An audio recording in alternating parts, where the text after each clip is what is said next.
called her Total Anarchy, TA for short, built with no square or level. Took a whole lot of teetering to get this low, but you can still see the shape of the place. Still hear the insect voices of Spider Robinson and company, buzzing with imagination and other substances. Tales gone old with time, worn and aged like the souls who left them behind. Hippies and homesteaders and self-professed draft dodgers up from the States, turning to the Canadian wilderness in search of a sense of wonder.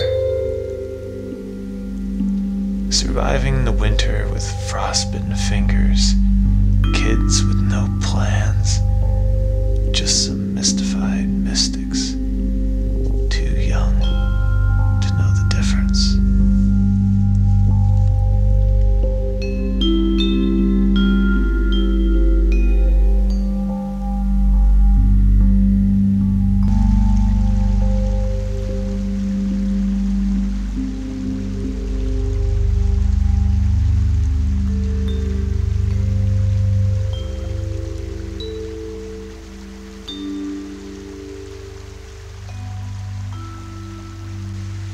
They called her the five-sided house, improbable structure with a half-dozen moods and faces, and a rounded door and turret that toppled some years back. The main living area is still intact, inherited as a hangout for generations of teenagers, gone to get high or just get lost in the past. I was first shown here 12 years ago by a tattoo artist called Robicheau. Most of these markings were made in the years since, memories stacked on top of each other. Everyone wants to prove they were here. But the one signature you'll never find is mine. I'm the ghost who haunts this place, floats through on a daydream, making no mark. Anonymous and unknown, like the nameless folks who once lived here. Their stories are now our stories. Over the decades, the true title of this place got forgotten, called the Hippie House by some, or the Acid House by others. That second name was mine, put down to see who else might pick it up, just a way to make it my own. A lot has changed in the years I've come here, but on some dim and dreamless evening, I still remember exactly how it was.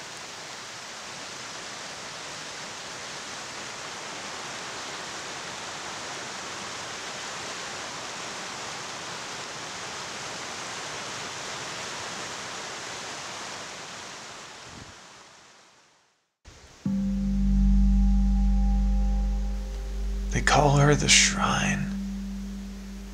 No one knows who lived here, but rural legend says she was built in memory of a son who died. On the banks of a brook, his parents practiced isolation meditation, praying in a trapezoid, another strange shape in the forest. The energy of this place is pure and sad and lonely. Ghosts of love and loss, hidden behind the Hessian.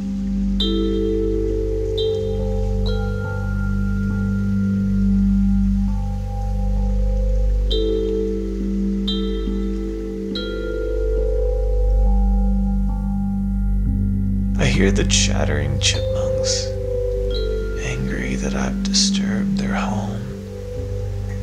But if they bother me, it doesn't bother them. There's no such thing as human nature.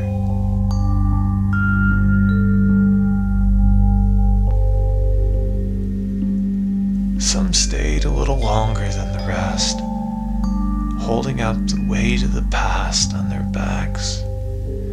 Cracked glass and plastic masked, letting in the light like church windows. Profane saints, reading palms as they read the Psalms, acting out the Song of Songs.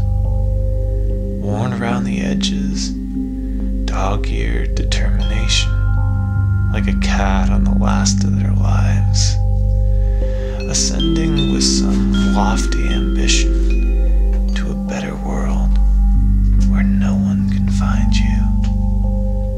Back at the basement, or an alcove in the attic, wherever wonder takes hold. Then there are the dreams that never made it, all the ones that didn't win.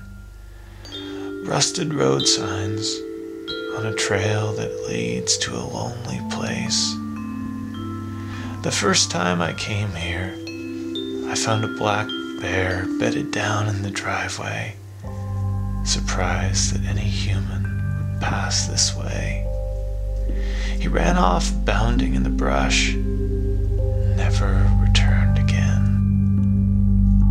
I cut back the alders that hid the face of this house, overgrown and unfinished, with no doors or windows.